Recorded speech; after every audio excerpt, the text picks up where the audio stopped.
The Asheville Civic Center had emptied an hour ago, but the ghosts of 12,000 voices still seemed to linger in the air. The overhead lights had been switched to their harsh industrial setting, the kind of fluorescent brightness that turned everything ugly, that exposed every stain and scuff mark on the arena floor. It was the light of aftermath, the light of endings. Ruth Ann Caldwell pushed her cleaning cart down the center aisle, her worn sneakers squeaking against the concrete. She was 53 years old, though she looked older. Life had a way of adding years that didn't show up on calendars. She had been cleaning this arena for 11 years, long enough to have swept up after basketball games and boxing matches, high school graduations and political rallies, long enough to have developed a rhythm for the work, a mechanical efficiency that allowed her mind to wander while her hands stayed busy. Tonight's concert had been different, though. Tonight had been Elvis Presley. Ruth Ann had not been able to afford a ticket. At $7.50 each, the seats might as well have cost $1,000. She was raising 2 grandchildren on a cleaning lady's wages, ever since her daughter Denise had disappeared into a needle and a bad man 3 years ago. Every dollar went somewhere essential: rent, groceries, the electric bill, shoes for Marcus when his toes poked through the old ones. There was no room in that budget for Elvis Presley, no matter how much she had loved him since 1956. But she had listened. From the service corridor behind the main floor, pressed against a utility door with her cleaning supplies forgotten, she had listened to the entire show. The music had come through muffled but clear enough. C.C. Ryder and Burning Love, and the ballads that made something ache in her chest. She had closed her eyes and let the sound wash over her, pretending she was out there with the rest of them, pretending she was young again, pretending that the world had not taken so much from her. When Can't Help Falling in Love ended the show, she had wiped her eyes quickly and gone back to work before anyone noticed she had stopped. Now the arena was silent, except for the distant clang of equipment being loaded onto trucks. Ruth Ann worked her way through the aisles, picking up programs and cups and the occasional scarf that some lucky woman had caught from the stage. She found a single rose, dropped and trampled, and she held it for a moment before placing it gently in her cart. Someone had brought that rose, hoping to give it to him. Someone had dressed up and traveled here and waited in line, full of hope and anticipation. And in the chaos of 12,000 people pushing toward the exits, the rose had fallen and been forgotten. Ruth Ann understood forgotten things. She understood what it felt like to be stepped over, to be invisible, to exist in the margins of other people's important moments. The backstage area was supposed to be off limits to cleaning staff until the talent had departed. That was the rule, clearly stated in the employee handbook. But it was nearly midnight now, and the trucks outside were half loaded, and Ruth Ann needed to clean the green room before her shift ended at 1. She had assumed everyone would be gone. The corridor leading to the dressing rooms was dim, lit only by the red glow of exit signs. Ruth Ann pushed her cart carefully, trying to keep the wheels from squeaking too loudly. The air smelled of sweat and cologne and something else. Something medicinal, maybe. She had cleaned enough dressing rooms to recognize the scent of exhaustion. The door to the main green room was slightly ajar. A thin line of light spilled out into the hallway. Ruth Ann hesitated. She should wait. She should go back and clean something else first. Give whoever was still in there time to leave. That was the proper thing to do. The professional thing. She was not the kind of woman who intruded on other people's private moments. But something made her stay. Something made her lean forward, just slightly, until she could see through the crack in the door. He was sitting alone. Elvis Presley was sitting on a folding chair in the corner of the room, his head bowed, his hands hanging between his knees. The white jumpsuit he had worn on stage was unzipped to the waist, revealing a sweat-soaked undershirt. His famous hair was matted and damp, no longer the perfect pompadour, but something more human, more fragile. He looked, Ruth Ann thought, like a man who had given everything he had and was not sure he had anything left. She should have backed away. She knew that. A person like her did not belong in the same room as a person like him. The distance between them was measured in more than just feet. It was measured in money and fame and all the invisible walls that kept the world divided into those who mattered and those who cleaned up after them, but she did not back away. Maybe it was the exhaustion she saw in his shoulders. Maybe it was the way his hands trembled slightly. The way his breathing seemed labored, even though he was just sitting still. Maybe it was the fact that in that moment, stripped of the spotlight and the screaming crowds, he looked like someone she might have known, someone she might have grown up with, in the same kind of small town, dreaming the same kind of impossible dreams. Ruth Ann pushed the door open gently. Elvis looked up. His eyes were bloodshot, rimmed with dark circles that the stage makeup had concealed.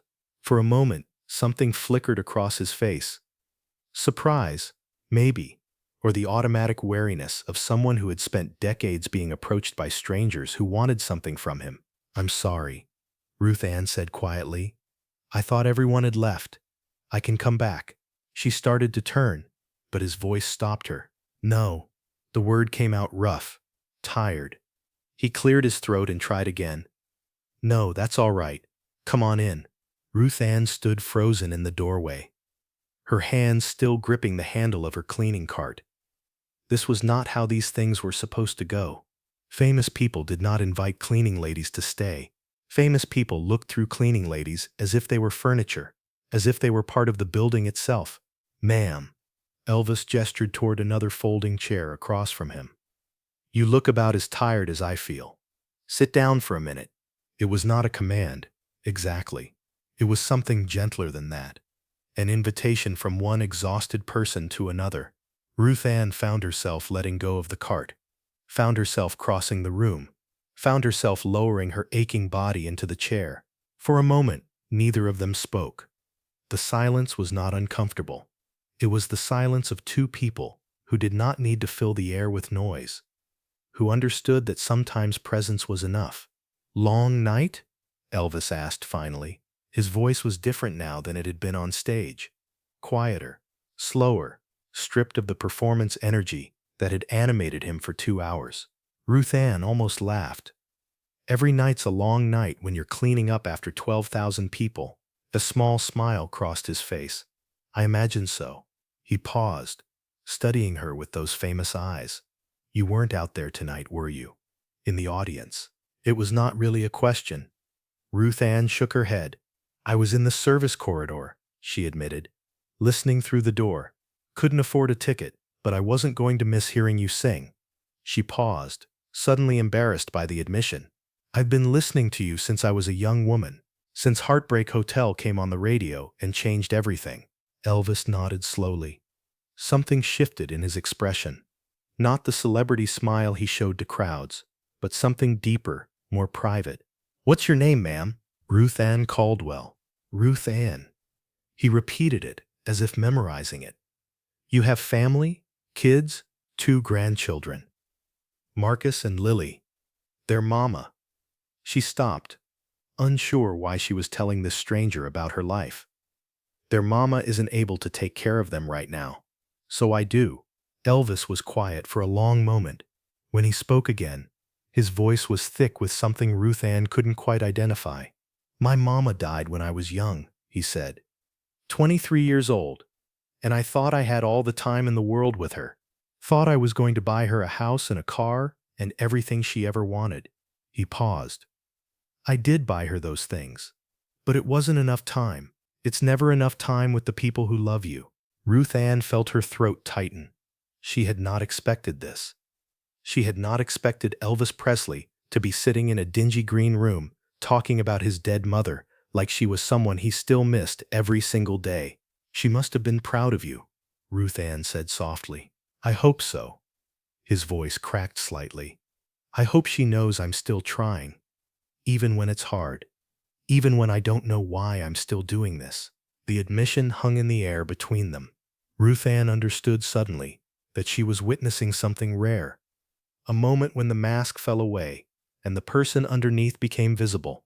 She had no idea what to do with that gift, so she did the only thing she knew how to do. She listened. "Some nights," Elvis continued, "I walk out on that stage and I look at all those people, and I think they're looking at someone who doesn't exist. They're looking at this idea they have of me, and I don't know how to tell them that the real me is tired, The real me wakes up at 3 in the morning and wonders what any of it means. The real me misses being nobody special, back when the only person who thought I was worth anything was my mama. Ruth Ann reached out before she could stop herself. She touched his hand, just briefly, just the lightest brush of her worn fingers against his swollen knuckles. "My grandchildren don't know who you are," she said. "They're too young. They don't know about the movies or the records or any of it. But last week, Marcus found an old picture of me from 1957, and he asked me what I was smiling about. I told him I was at a concert, listening to a man sing who made me feel like anything was possible. He asked me if the man was nice. I said I didn't know. I'd never met him, but I believed he was." She paused. "I still believe that. Right now, sitting here, I believe it more than ever." Elvis stared at her. For a moment, his eyes glistened with something that might have been tears. "Ruth Ann," he said slowly, "nobody's talked to me like that in a long time. Like I'm just a person." "That's because you are just a person," she replied. "A tired one. Same as me. We're not so different, you and I. We both work late nights. We both love people who need us. We both get up in the morning, even when we don't know why." She smiled gently. "The only difference is, you get paid a lot more than I do." A laugh escaped him, a real laugh, surprised and genuine. It transformed his face, made him look younger, made him look like the boy who had walked into Sun Studios 20 years ago, with nothing but a voice and a dream. "Ruth Ann Caldwell," he said, shaking his head. "You're something else." He stood up slowly, his movements stiff and painful. Ruth Ann could see now what the stage had hidden. The weight he carried, the toll the years had taken. He crossed to a small table where personal items were scattered, and he picked up something that glinted in the low light. When he turned back to her, he was holding a ring. It was gold, simple but elegant, with a small diamond that caught the light. "This belonged to my mama," he said. "She gave it to me before she died, told me to give it to someone who made me feel seen, someone who reminded me who I really was." Ruth Ann shook her head, already backing away. "Mr. Presley, I can't—" "Elvis," he corrected gently. "And yes, you can. You just did something nobody's done for me in longer than I can remember. You saw me. Not the jumpsuit or the name or any of it. You saw the man inside who's been invisible for years." He pressed the ring into her palm and closed her fingers around it. "Give it to your granddaughter," he said. "Tell her it came from a tired man who met a tired woman." And for a few minutes they reminded each other that being tired doesn't mean being broken. "Tell her that kindness costs nothing and means everything. Tell her," his voice caught, "tell her that her grandmother is a remarkable woman, and that she should grow up to be just like her." Ruth Ann stood there, the ring warm in her hand, tears streaming down her face. She had come into this room to clean up after a concert. She was leaving with something she could not name, something that had nothing to do with the ring and everything to do with the man who had given it. "Thank you," she whispered. "Not for this." She held up the ring. "For talking to me. For being real." Elvis nodded. He looked exhausted still, but something had changed in his eyes. A light had come back, faint but present. "Thank you for listening," he said, "and for reminding me." "Reminding you of what?" He smiled, a sad smile, a knowing smile. "That the best part of any night isn't the singing or the applause. It's the moments after, when everyone else is gone and you find out who you really are." Ruth Ann picked up her cleaning cart and pushed it toward the door. At the threshold, she turned back one last time. "Mr. Presley, Elvis, take care of yourself, please." "I'll try," he said. "I promise I'll try." She nodded and walked out into the corridor, leaving him alone in the dim light of the green room. Behind her, she heard him start to hum something quietly. An old gospel hymn she recognized from her childhood, from Sunday mornings in a small church where everyone was poor and everyone was loved. The arena was empty now. The trucks departed, the crew gone home. Ruth Ann finished her cleaning in a daze, her mind still in that small room with the tired man who had given her something she hadn't known she needed. She never told anyone about the ring. She never sold it, never showed it off, never used it as proof that she had once met Elvis Presley. She kept it in a small box in her dresser drawer, wrapped in tissue paper, taken out only on the hardest nights, the nights when Marcus failed a test, or Lily cried for her mother, or Ruth Ann herself wondered why she kept going. On those nights, she would hold the ring and remember the tired man in the white jumpsuit, sitting alone in a folding chair, asking her if she had family, listening when she told him about her grandchildren, talking about his mama like she was someone he still missed every single day. She would remember that for a few minutes, in a dingy green room in Asheville, North Carolina. She had been seen. She had been known. She had mattered to someone who mattered to millions. Elvis Presley died 2 years later, in August 1977. Ruth Ann heard the news on the radio while she was making breakfast for Marcus and Lily.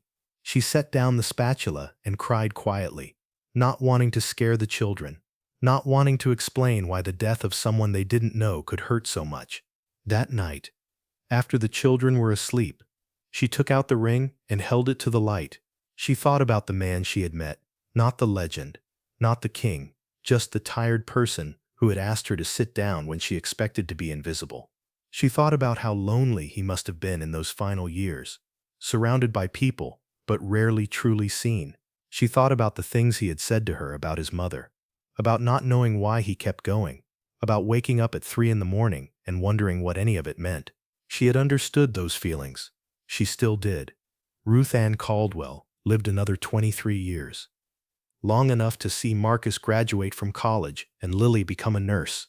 She died in 2000, peacefully, in the small house she had worked so hard to keep. The ring was found in her dresser drawer by Marcus, who was cleaning out her belongings. There was a note tucked inside the box, written in his grandmother's careful handwriting. "This ring was given to me by Elvis Presley on July 27. He told me it belonged to his mother. He told me to give it to someone who made me feel seen. I'm giving it to you, Marcus, because you remind me every day that being tired doesn't mean being broken. Take care of your sister. Take care of yourself. And remember that the best part of any night is the moments after, when everyone else is gone and you find out who you really are. Love always, Grandma Ruth." Marcus kept the ring for the rest of his life.